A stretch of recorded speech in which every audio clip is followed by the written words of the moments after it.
La réalisation est confiée à Brad Bird, habitué aux films d'animation. Le tournage débute le 30 septembre 2010, se déroulant à Dubaï, Prague et Vancouver.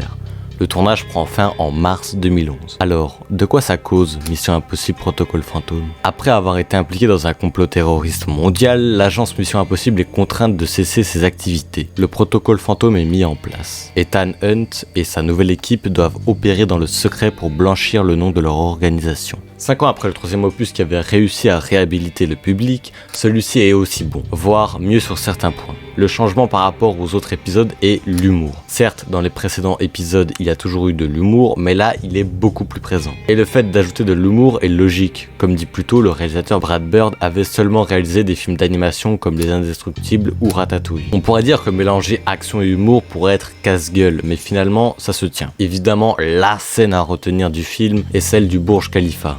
Cette séquence résume tout le taf et le talent de Brad Bird. Le montage ou encore le découpage est maîtrisé. Cette fois-ci, Ethan n'est plus au centre de l'histoire. On laisse place à ses collègues au devant de la scène. Mission Impossible 3 avait déjà commencé cette démarche. On a ici un vrai film d'espionnage en équipe, ce qui se rapproche de la série des années 60. Le seul point négatif pour moi est le méchant, Kurt Hendricks. Il semble sous-exploité, parle très peu, donc un personnage qui manque de personnalité. En conclusion, Brad Bird signe un excellent film Mission Impossible. De par les personnages qui sont bien développés, l'histoire claire et efficace et des scènes d'action dantesques. L'humour, quant à lui, est bien dosé, ne tombant pas dans le grotesque. Ce Mission Impossible est juste la continuité du troisième. Faut dire que ce fut le premier film en live action de Bird, celui-ci a réussi à nous donner certainement le meilleur opus de la saga.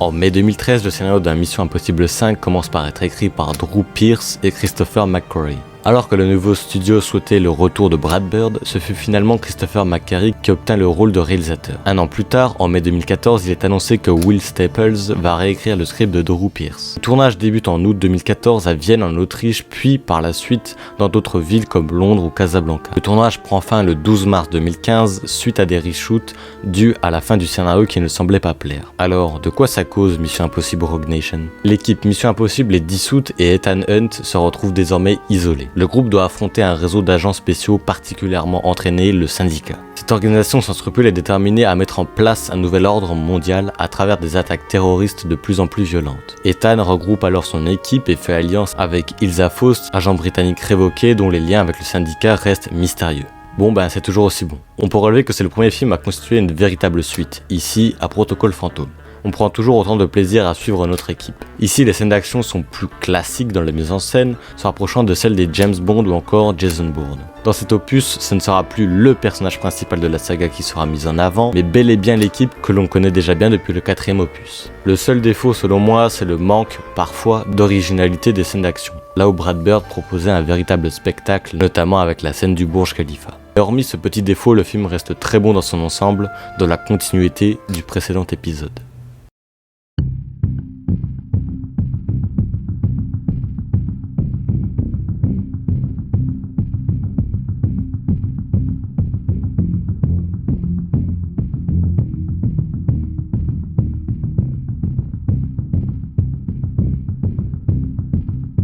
En mai 2015, alors que le cinquième opus n'est pas encore sorti, Paramount Pictures aurait dit préparer un nouvel opus. En novembre 2015, Christopher McQuarrie travaille alors sur le scénario, dont il avait d'ailleurs écrit celui de Rogue Nation. D'ailleurs, celui-ci reprendra le rôle de réalisateur pour ce nouvel opus. Par la suite, il annoncera que ce sixième opus sera bien différent des autres de la saga, explorant le passé et la vie personnelle d'Ethan Hunt. Le tournage débute à Paris en avril 2017 et dure 35 jours. Il se poursuit en Nouvelle-Zélande, puis à Londres et en Inde. Alors, de quoi ça cause Mission Impossible Fallout?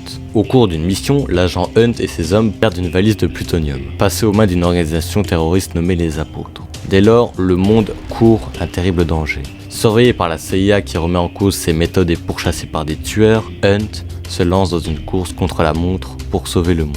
3 ans après le dernier épisode, on retrouve notre équipe adorée et c'est toujours aussi bon. Bien rythmé, sombre, avec un bon jeu d'acteurs et toujours aussi spectaculaire. La grosse qualité du métrage selon moi est l'action, comme par exemple la course-poursuite dans Paris, qui est un exemple de scène d'action et de course-poursuite avec des sensations fortes et une bonne dose de suspense. Bref, en termes de technique, le film est excellent. Les scènes de combat, elles, semblent plus violentes, il y a un vrai travail sur les sons des coups de poing par exemple.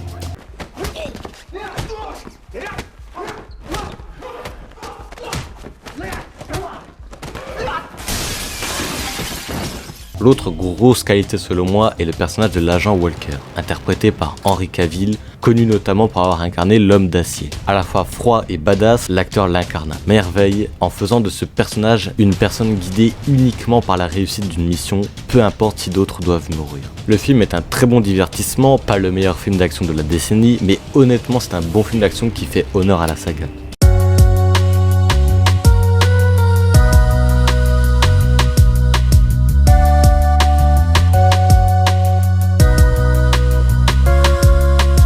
J'aime énormément la saga Mission Impossible. Parfois il y a des choses pas top, mais cela reste une des grandes sagas majeures du cinéma d'action, aux côtés des James Bond ou même Jason Bourne, pour citer les deux sagas à laquelle Mission Impossible est constamment comparée.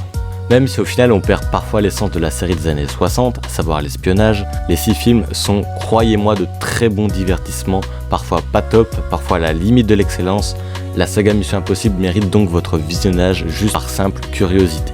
En tout cas, j'ai vraiment hâte de voir les prochains opus de la saga qui, je l'espère, vont continuer sur la qualité cinématographique des précédents films, en y ajoutant toujours plus de spectacles, d'action, de suspense, d'espionnage et de cascades de plus en plus folles comme Tom Cruise sait si bien les faire. Voilà, cette rétrospective est à présent terminée. Désolé pour l'attente de la deuxième partie, j'avais pas forcément le temps et l'envie de me dépêcher à la sortir au plus vite. Mais ça va, c'est bon, elle est là. N'hésitez pas à me dire si ce concept de parler d'une saga de films vous intéresse. Il faut dire que j'ai commencé par du lourd car bon, 6 films c'est pas rien. Mais voilà, j'ai d'autres idées de sagas dont j'ai envie de parler sur la chaîne et ça arrivera certainement un jour. N'hésitez pas à partager, à liker et surtout le plus important à vous abonner et à activer la cloche. Allez, salut à tous, c'était Wax.